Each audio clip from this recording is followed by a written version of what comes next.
Welcome back.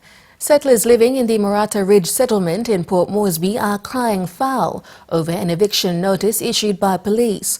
The National Capital District Commission, with the assistance of police, are expected to clear the place by next week.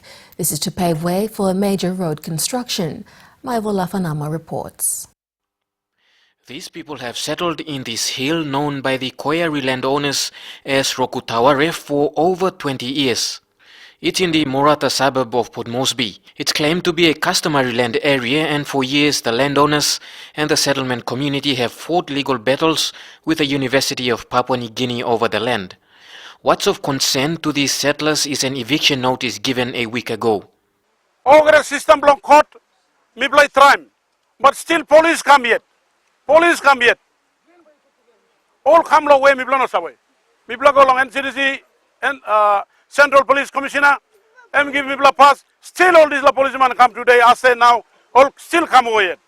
A restraining order was obtained from the Port Moresby Land Court last week, stopping police from carrying out any eviction. However, they say two houses along the planned road corridor have been taken down. Inside long, this is a portion of land, two house from me come down finish.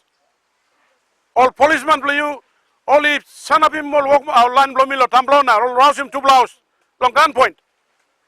The land totals 14.2 hectares and the customary landowners insists NCDC keep out of the land as it's before the courts. Power line is not long NCDC by Golon Sala. Long one Nipla Tok long area. Only can behind him follow him Bisala one Isimen long all. He go towards long housing commission. I come anta also traditional customary ground blow mipla. NCDC City Manager Leslie Alu in an email response say the land portion 1631 is a state lease granted to the University of Papua New Guinea. He claimed the state had acquired the 7.2 hectares of land and the road will be built on university land. However, NCDC have acknowledged a court battle on the ongoing ownership of the land and says they won't interfere in any way. They have also confirmed no demolition will be conducted until the new corridor is gazetted. NCDC Governor Powes Pakop is expected to meet with the concerned communities tomorrow. Maivo Lafanama, NBC National News, Port Moresby. Meanwhile, the NCDC Grassroots Foundation has come to the aid of the Maratha Ridge community with a 2,000 kina assistance. Director Newman Kalpa presented the check today. Also at hand to speak with the settlers was Foundation patron Michael Kandiu. This issue, it means you like Simguantabe Foundation step backside, but initially also me donating 2,000 you long. You can suppose situation go hard, and you like pursue go long, go long court and foundation master solo present in this 2,000 kina you look, you can go. One time. Ways that I can help, and 6 or 5 or 10 people is improved and his life is improved, it's better than nothing. That's what I want. If 20 people want to get better life, change down there, that's what Mr. Kandi wants. But if it's 20 or 100, oh man, I will love it. In news just in a shocking announcement late this afternoon, Sports and National Events Minister Justin Tachenko said the PNG Games scheduled for November this year has been deferred to March next year. The reason for this deferral is due to PNG hosting the FIFA Women's Under-20 World Cup in November this year. And we have all the PNG Games Council here from all the different provinces of Papua New Guinea who have met today to discuss PNG Games issues and the way to move forward for the PNG Games coming up in November. What has been discussed and pointed out to me is on 3 issues, and they are that firstly the PNG Games will be deferred. The PNG Games will be deferred to the 18th of March 2017, and this is because the PNG Games Council, with the backing of the national government, have decided that the FIFA World Cup as a world event needs to be given its prominence, needs to be given a standing ovation by itself. We need to promote it, and we need to ensure that the world sees Papua New Guinea hosting two events at the same time. PNG's biggest event and the FIFA World Cup will, of course, lose traction of the FIFA World Cup and also the PNG games as well. And we don't want that to happen. We want the FIFA World Cup to shine and for the world to see our country over the next 3 weeks in November, and we want the PNG Games to shine too for the people of West New Britain and everybody that will attend. It will also allow for all the provincial teams to have more time in training and preparation for the PNG Games in March next year. It will also allow for all the venues for the people of West New Britain, and the HOC Committee and the Governor of West New Britain will allow them to have their facilities tested and completely ready for the PNG Games in 2017. So that's a decision that's been unanimously agreed to by the PNG Games Council, and it's supported by the government that the PNG Games will be deferred to March 2017. The country is set to celebrate its 41st independence anniversary. With only 9 days remaining, the streets of Port Moresby have lit up with the sale of independence items by street vendors. While it will be a time of festivity for many, the business-minded, it will be an opportune time to earn a little extra. Gregory Avira reports.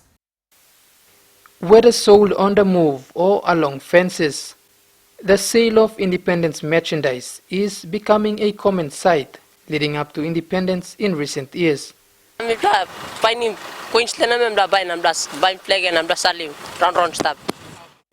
From colorful shirts to flags and various handcrafts, as eye-catching as they are to passerbys, these items are a form of additional income for the vendors. Dulcie Michael is one such vendor who has seen the opportunity to sell such items. Despite residing at 9 Mile, she has traveled all the way to Konidobu to sell the items. Yeah, I'm just selling more shirt, dol piginini cap, pochette, dol man, all independent something. La celebrate the country, blah blah blah. In the heart of the Gordon industrial area is another vendor. Compared to other vendors, she has also taken this opportunity to promote her own hand-woven products.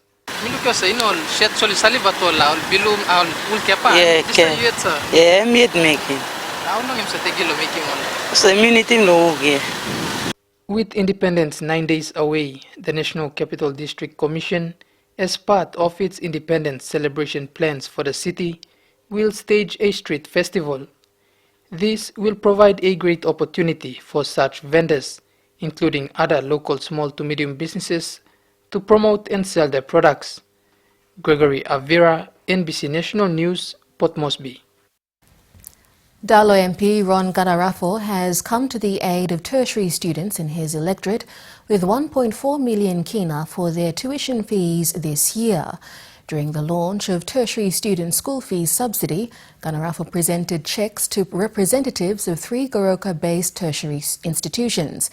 These include the University of Goroka, Goroka Teachers College and the Highlands Regional School of Nursing. The MP says fees for students studying in other tertiary institutions around the country have been deposited into the school accounts based on the exact number of students. The district has subsidized 50% of fees for the 756 Dalo students studying in tertiary institutions around the country. The decision made by the Supreme Court in a five-man bench has cleared the Prime Minister, and the opposition has said otherwise. Opposition leader Don Pollier expressed disappointment over the decision that was reported. Esther Balinwani reports. In a news conference, the opposition leader says the perception that the Prime Minister is being cleared is not true. The decision that was made by the Supreme Court does not clear the Prime Minister of the substantive matter that was raised by the Ombudsman Commission. Does not clear the Prime Minister of his breaching constitutional processes that are enshrined in the Constitution of Papua New Guinea. He says he wants the big issue of the Union Bank of Switzerland 3 billion kina loan resolved. Pollier justifies the opposed decision. The Commission lawfully did a referral to the public prosecutor, who had a legal duty or constitutional duty, just making sure that the referral and the statements made were technically correct and were in the correct format. The law did not allow him to make any amendment. He says the leadership tribunal is the last place where referrals can be verified and decisions can be made upon, but not the public prosecutor. Esther Balinwani, NBC National News, Port Moresby.